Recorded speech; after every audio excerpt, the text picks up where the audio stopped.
Hey, sorry about the glare in the background. It's the middle of the day and the sun is shining bright, and I can't complain about that. But I wanted to share a real quick tip about how I measure my homemade pasta sauce and then freeze it. Like I'll go ahead and make a pot, and this time I kind of, not that I cheated, but I just took an easier route. It really isn't. Nutritionally, it's not any different to get the canned like crushed tomatoes or diced tomatoes than it is to just do it yourself. It's just that it's less messy. So I took two 28-ounce cans and of like crushed tomatoes, but they were seasoned with its like garlic and onion seasoning, and I just put them in my ginormous pot.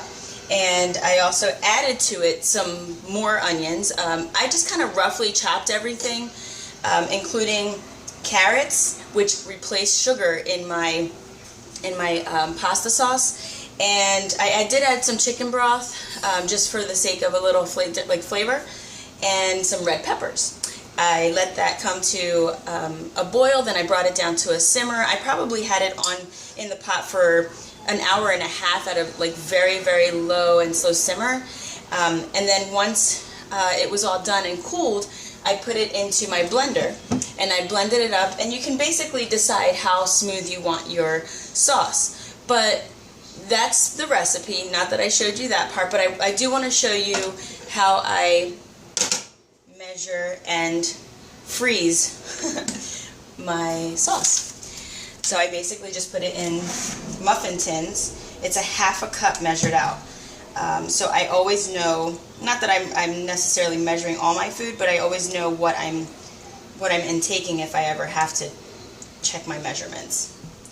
And that's it. So then I just stick this in the freezer. I let it let it freeze up, and then I stick it in a 1-gallon bag. And then whenever I'm ready to eat, whether it's lunch, sometimes I'll put this like with egg. I'll like soft boil an egg, or even like an egg over medium fried in a pan. I'll just put that on top of the hot sauce, and it's really good. Tonight I'm making zucchini noodles, so I'm just gonna go ahead and make ribbons out of them with my peeler, and saute that for a little bit, maybe with a little bit of olive oil, some garlic and onion. And I'm also gonna go buy some lean ground beef, make those meatballs that we've made before, and add my sauce. So I'll just take one little muffin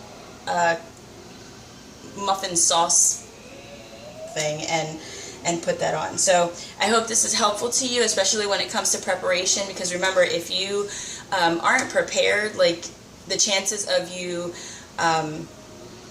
kind of messing up your way of eating is greater, and it's easier this way. Because sometimes I've even traveled and actually taken them with me, kept them in a cooler, and stayed in a hotel over weekend and been able to use a microwave and just warm them up and use them however I needed to. So there's the tip for today.